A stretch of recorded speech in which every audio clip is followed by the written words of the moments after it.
Olá a todos e todas, tudo bem com vocês? Espero que sim.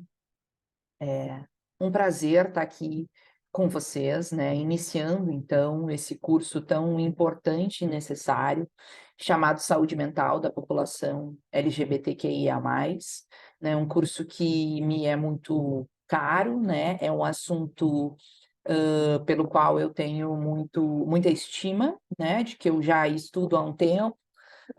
Sou pesquisadora da área, também trabalho nessa área. Então, para mim é sempre um prazer, né, estar nessa movimentação, né, de construir esse curso, dar esse curso é sempre muito prazeroso para mim, e eu espero que seja também muito prazeroso para quem estiver do outro lado, me escutando e construindo comigo essas possibilidades, né, de escuta, de atendimento da população LGBTQIA+, né, partindo então já dessa concepção de que nós temos sim algumas especificidades, né, enquanto psicólogos e psicólogas, quando a gente vai trabalhar na clínica individual, na clínica pública, na clínica privada, na clínica grupal, né, deste público também. Mas antes, né, então, da gente já entrar em tópicos mais teóricos, né, eu preciso também me apresentar para vocês, né, também para vocês entenderem de qual perspectiva eu falo, né, e para vocês também entenderem que os motivos pelos quais esse assunto ele me é caro e me é importante, né, e me localizar também enquanto meu lugar de fala dentro da comunidade LGBTQIA+, né, então uma psicóloga que faz parte desse grupo, né, e que atende então com essa perspectiva, de também uma mulher lésbica. Então, eu sou psicóloga, meu nome é Marluce, sou psicóloga, me formei no ano de 2017. Além de psicóloga, eu também sou professora. Eu dou aula, em cursos técnicos e trabalho com disciplinas, de psicologia aplicada, saúde mental. Então, além de psicóloga, eu também já tenho aí uma certa experiência com aulas, né, e então também gosto, né, de dar cursos, gosto de lecionar, é algo que para além da clínica também me faz muito sentido, assim, né. Então, como eu falei no início, eu sou uma mulher lésbica, né, uma mulher lésbica branca, cisgênero, né, gosto sempre de fazer a minha autodescrição, né, de imagem. Então, sou uma mulher branca, cisgênero, loira, de cabelos curtos brancos. Eu tenho pele clara também, tenho olhos verdes, uso um óculos com uma armação azul, e hoje eu estou com uma camiseta cinza. Tenho atrás de mim uma parede na cor clara e uma janela também. Eu, além de psicóloga, eu sou gaúcha, moro no Rio Grande do Sul, hoje na capital, né, em Porto Alegre, mas eu não sou da capital, eu sou do interior, né, e vim também para Porto Alegre por motivos também de trabalho, de estágios, né, também para dar aula, né, entendendo também que esse atendimento voltado mais para a população LGBTQIA+, né, também precisava desse deslocamento, né, de cidade para que eu conseguisse, enfim, efetivar um pouco mais isso, né. Depois de terminar a graduação em 2017, eu fiz uma especialização em saúde mental, então eu, fiz uma residência multiprofissional em saúde mental, onde eu tive bastante, contato com os serviços da rede pública de saúde mental, então eu tenho experiência no SUS, em CAPS, né, então vocês vão ver que também algumas falas, né, são para a gente pensar não somente na clínica privada, né, mas também pensar em uma produção de saúde que seja também na saúde pública, né, em uma produção de saúde da comunidade LGBTQIA+, que seja também na saúde pública, né. Então, depois que terminei a residência, já emendei o mestrado, né, Hoje eu sou bolsista CAPES, né? Estou no doutorado hoje, permaneci no mesmo programa, e o meu mestrado e o doutorado são no programa de processos e manifestações culturais, né? Então, sou bolsista, como já disse, bolsista desde o mestrado, né? E tenho investido também nesses processos de mestrado e doutorado, em um investimento um pouco maior em ministrar cursos e falar sobre a saúde mental da população LGBTQIA+, inclusive na minha pesquisa de mestrado e doutorado. Então, por isso que eu digo que a minha área de atuação e de pesquisa é nessa área, né? Porque durante tanto a minha dissertação quanto também a minha tese tem a ver, né, com esse tema de pesquisa. Então, fiz uma breve, né, autoapresentação para vocês partirem mais ou menos aí de uma ideia de mim, para entenderem também de qual perspectiva eu estou falando, né? E agora, então, a gente vai entrar mais especificamente nas questões desse curso, né? O que esse curso se propõe, como que ele vai funcionar, como é que ele está dividido, quais tópicos a gente vai trabalhar mais especificamente, né? Para que vocês já nessa primeira aula tenham uma ideia do que esperar também, do que não esperar, né? E que sempre é importante, né? Então, esse curso ele tem como objetivo compreender algumas especificidades da população LGBTQIA+, né? E aqui já explico então que estou usando a sigla LGBTQIA+, também entendendo que hoje a sigla é maior, hoje a sigla tem mais letras, né? A gente vai falar sobre as outras letras, né? Mas hoje usei essa sigla, né, como título, né? Entendendo, né, já com a consciência e aí falando também para vocês de que existem mais letras e por isso o mais na sigla, né? A gente talvez nunca vá dar conta de incluir todas, né, nessa sigla, mas o mais está ali justamente para entender que existem mais letras, existe uma continuidade, né? Então, acho importante frisar isso. Então, a gente vai atentar para o que é específico, né, nesse manejo, no atendimento, né, e olhando para pontos que são considerados muito importantes quando a gente vai falar da população LGBTQIA+, né, como o acolhimento, né, partindo sempre, então, do pressuposto da despatologização dessas identidades, entendendo que, por muito tempo, as identidades dentro da comunidade LGBTQIA+, foram tratadas pela psicologia, pela psiquiatria, pela medicina como transtorno, como doença. Então, a gente vai partir sempre desse pressuposto de que a gente precisa despatologizar isso o tempo todo, ainda na clínica, né?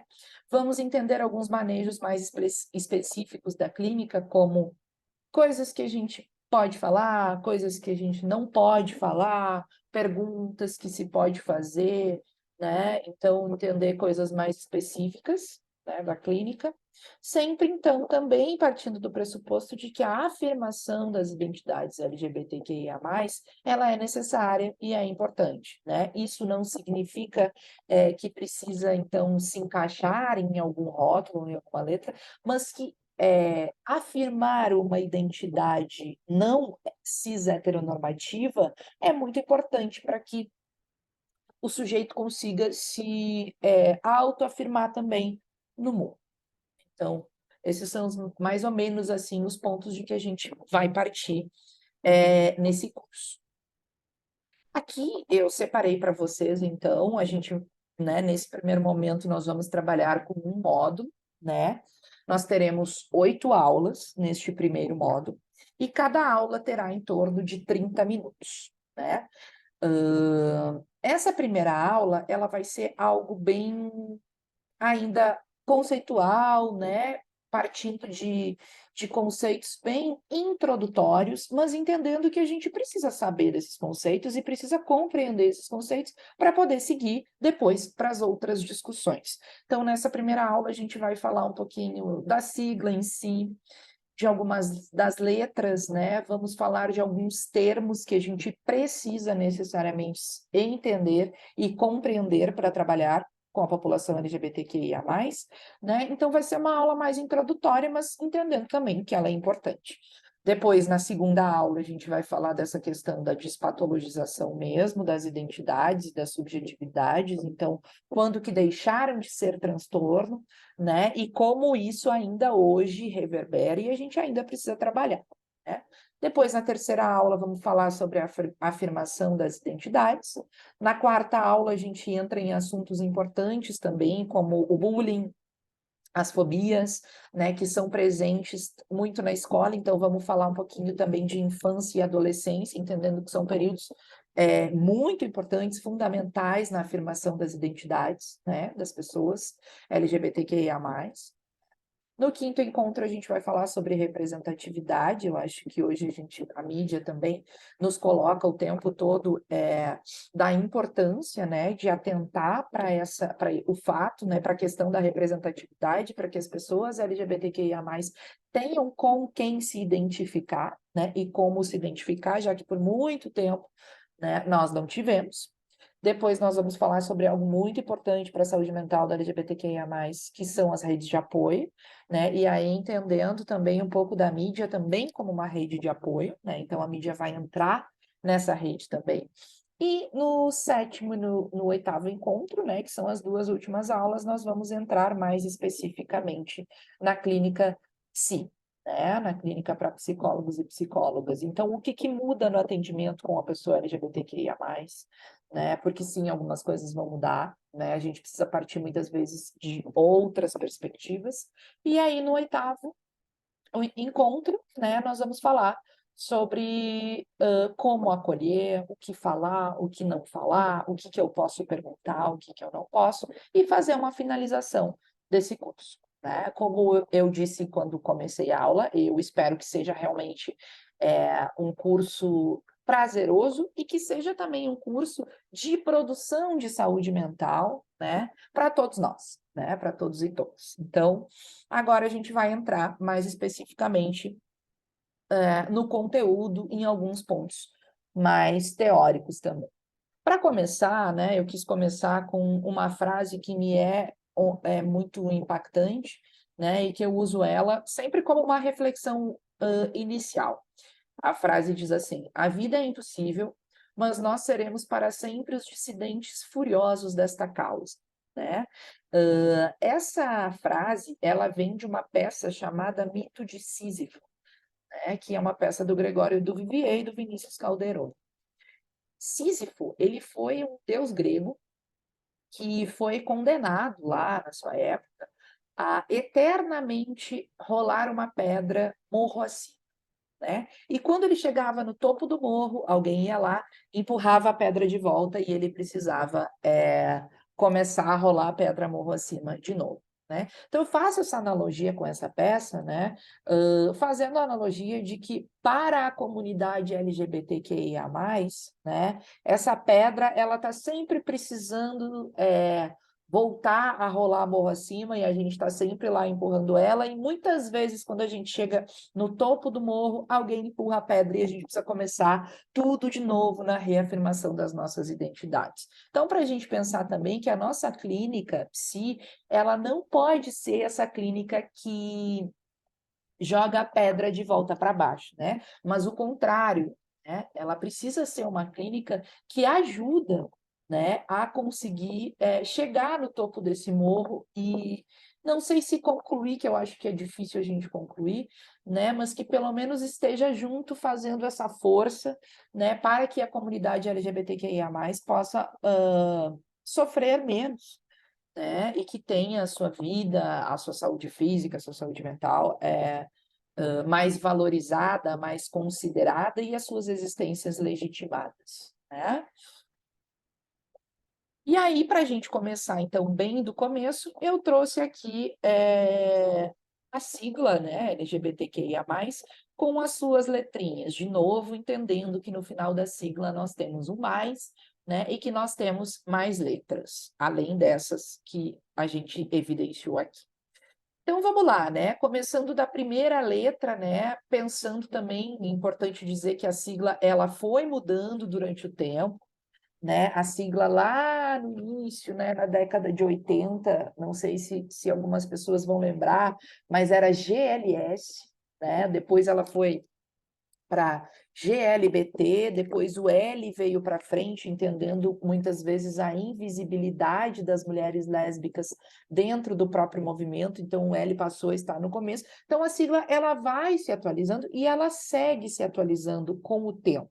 Então, é interessante a gente pensar isso também, que hoje a gente está usando essa sigla, mas que não necessariamente a gente vai usar essa sigla para o resto das nossas vidas, né? Ela se atualiza, né? Como grande parte dos conceitos e dos conhecimentos, né? Mas então, começando pela letra L, que hoje é a primeira da sigla, justamente por entender que as mulheres eram invisibilizadas dentro da sigla e dentro da comunidade, a letra L veio para frente. Então, L significa lésbica, né? Quem são, então? São mulheres, né, que se atraem por outras mulheres. Então, são mulheres que sentem atração afetiva e sexual pelo mesmo gênero, né?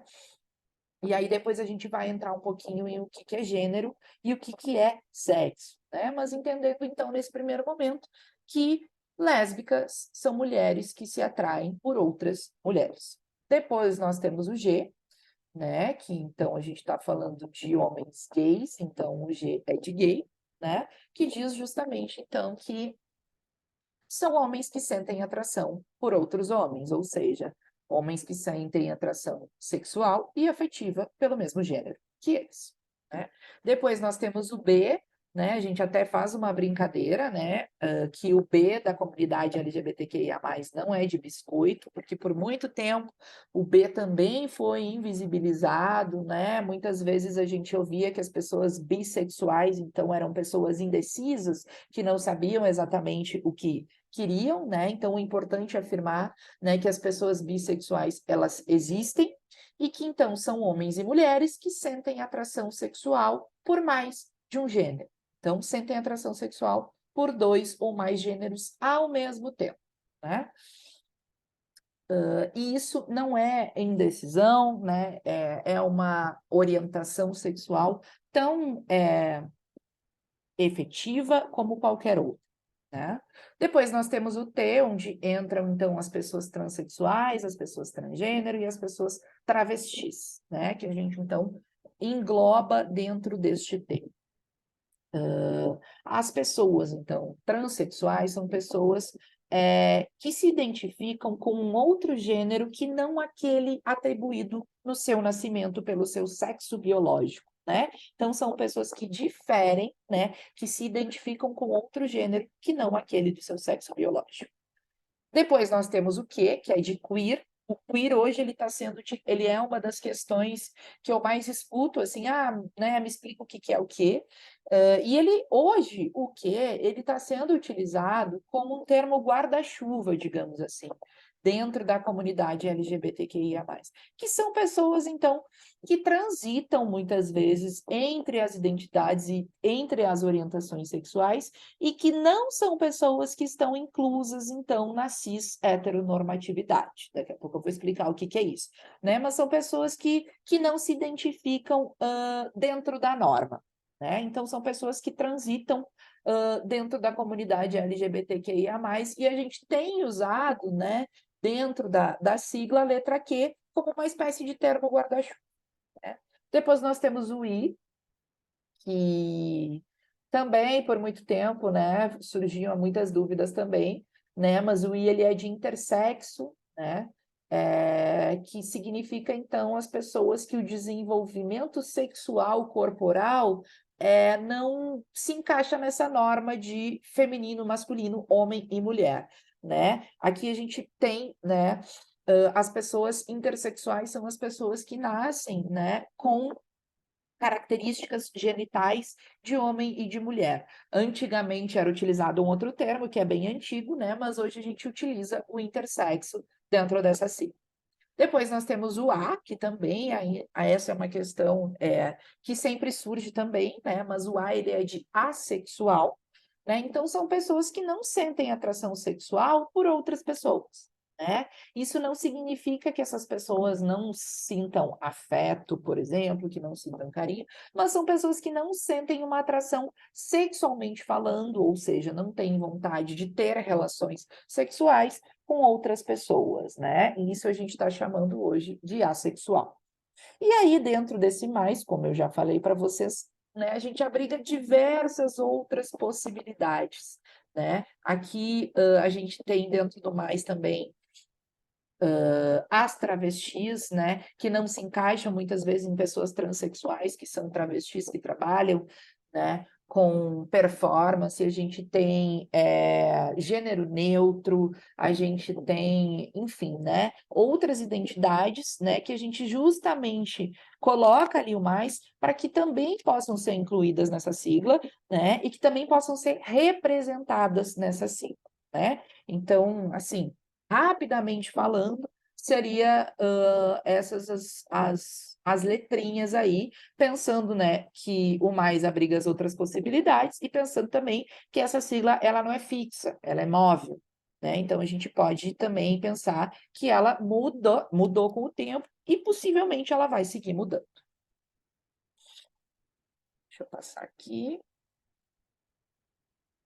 E aí a gente vai, então, começar com alguns termos complicados, né? Que algumas pessoas me dizem que são termos complicados, mas que a gente precisa saber, né? Enquanto psicólogos e psicólogas trabalhando na clínica da população LGBTQIA+. O primeiro termo que vocês devem ter me ouvindo falar, né? E que vão ouvir falar é cisgênero, né? Então, o que é ser uma pessoa cisgênero?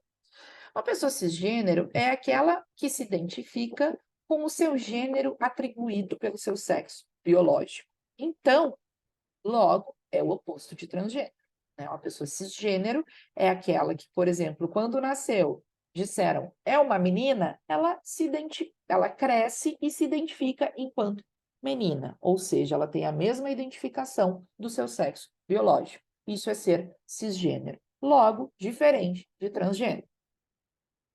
Transgênero, então, são as pessoas que não são cisgênero, né? São pessoas que não se identificam com o gênero na qual foram designados, baseados no seu sexo biológico, né? E aí a gente vai usar, então, a gente vai entender o que significa cis-heteronormatividade, né? Enquanto a heteronormatividade é uma imposição social de que as pessoas se comportem de acordo com os papéis estabelecidos para o gênero, né? A cis-heteronormatividade é a naturalização e a normatização de uma forma específica de ser e de se relacionar. Ou seja, um homem ele precisa ser um homem que tenha características heteronormativas, ou seja, precisa se casar e se relacionar com uma outra mulher, né? E que também precisa ser cisgênero, né? E a gente chama isso de cis-heteronormatividade, né? Entendendo que isso é quase compulsório, né? Porque a gente vive em uma sociedade que é cis-heteronormativa e que muitas vezes o que foge dessa cis-heteronormatividade vai ser considerado patológico, vai ser considerado, né, algum tipo de transtorno, né? Muitas vezes vai sofrer preconceito e vai se dizer que aquilo não é normal. Por quê? Porque foge do que a gente chama de cis-heteronorma. Então, esse termo ele é bem importante e ele vai aparecer diversas vezes durante o curso, porque nós, enquanto psicólogos, enquanto psicólogas, não podemos naturalizar a cis-heteronorma. Nós temos que fazer o contrário, né? Nós temos que desnaturalizá-la, né, e entender que ela não pode ser uma norma na nossa clínica, né? Então, a gente tem que entender que sexo biológico não define gênero e não define orientação sexual. Isso é muito importante para que se a gente compreender esse conceito, né, de que sexo biológico não define gênero e nem define orientação sexual, né, e aí a diferença, né, entre gênero e orientação sexual é super importante também, né? Então, gênero é como a gente se identifica, homem, mulher, transexual, né? E orientação sexual é como a gente se relaciona, né? Com homem, com mulher, pessoas trans, seja quem for, né? Então, uma coisa não define outra, uma coisa não depende da outra, e essas duas coisas não são definidas pelo sexo biológico, né? Então, a cis-heteronormatividade é aquilo que vai dizer que gênero e orientação sexual são definidos por sexo biológico e que vai tomar isso como uma norma social, né? Então, a gente precisa desconstruí-la na nossa clínica psi. Identidade de gênero, como eu falei, é como a pessoa se identifica, né? Que pode ou não ser de acordo com o seu sexo biológico, é a maneira como a pessoa se sente, se percebe e que ela quer ser reconhecida. E orientação sexual é como a pessoa se relaciona afetiva e sexualmente, né? Então, são coisas diferentes e uma coisa não está ligada à outra. Portanto, eu poderia ser, por exemplo, uma mulher transexual e lésbica, né? Porque uma coisa não está ligada à outra. Aqui eu trouxe um desenho mais ilustrativo mesmo para vocês terem como material, né? De que identidade de gênero, né, e sexo biológico e orientação sexual não são coisas que se interligam, são coisas independentes e que existe, né, dentro dessas questões todas, muitas formas de circular e de existir.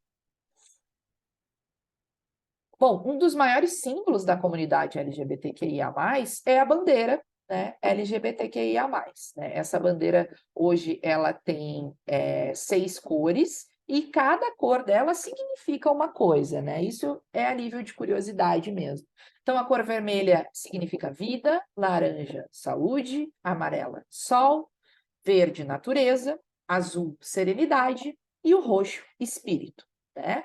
Para vocês saberem também, o maior símbolo da comunidade LGBTQIA+, ele vem então, né, dos Estados Unidos, onde depois de um fato, né, que aconteceu numa madrugada em um bar voltado para a comunidade LGBTQIA+, de Nova York, a polícia invade o bar, agride e prende muitas pessoas, né, porque naquela época a homossexualidade ainda era considerada um crime no Estado, e aí acontece uma rebelião dessas pessoas, desses frequentadores e da comunidade LGBTQIA+.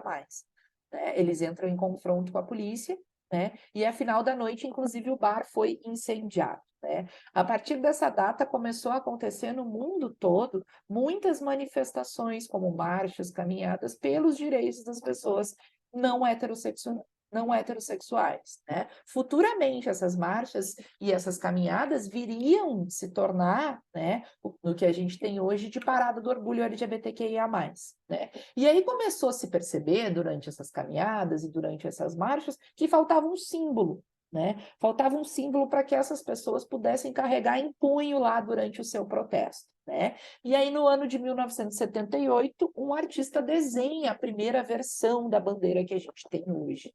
Na época, essa bandeira tinha 8 cores, né? Eram 8 no total, cada uma representando algo diferente.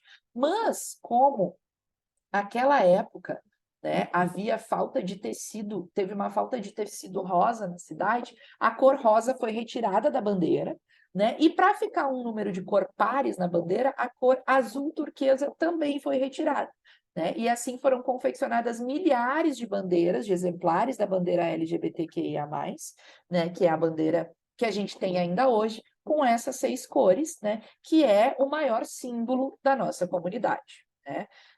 Importante a gente também lembrar que existem outras variações da bandeira, além da bandeira do orgulho LGBTQIA+, como a bandeira do orgulho transexual, a bandeira do orgulho lésbico, a bandeira do orgulho bissexual, que são bandeiras que têm outras cores, né? E que todas as suas bandeiras são bandeiras importantes para o movimento e têm a sua representatividade, né? Então, eu trouxe uma que é a que abrange, vamos dizer assim, todas as identidades, para citar aqui como exemplo e para contar a história dela, porque eu achei importante. Aqui a gente tem datas afirmativas, né, da comunidade LGBTQIA+, né, que são datas que a gente também é interessante da gente saber, para quem trabalha com isso, né, porque são datas de mobilização, são datas de luta, são datas de, muitas vezes, comemoração de direitos adquiridos, né? Então, no dia 29 de janeiro, a gente tem o Dia Nacional da Visibilidade Trans, O dia 31 de março, nós temos o Dia Internacional da Visibilidade Trans. O dia 17 de maio é o Dia Internacional de Combate à Homofobia. O dia 28 de julho, então, a gente chama de Dia do Orgulho LGBTQIA+. O dia 29 de agosto é o Dia da Visibilidade Lésbica. O dia 23 de setembro é o Dia da Visibilidade Bissexual. O dia 26 de outubro é o Dia da Visibilidade Intersexual. E o dia 8 de novembro é o Dia da Solidariedade Intersexual. E o dia 8 de dezembro é o Dia da Pansexualidade, né? Entendendo que são orientações, identidades diferentes, mas que todas têm sua importância, né, e sua legitimação dentro do movimento, né? Então, essa primeira aula, como eu falei, foi uma aula bastante conceitual, assim, no sentido de conceitos primitivos, para a gente entender como vai funcionar o curso, né, e de onde a gente vai partir. E espero que vocês tenham gostado.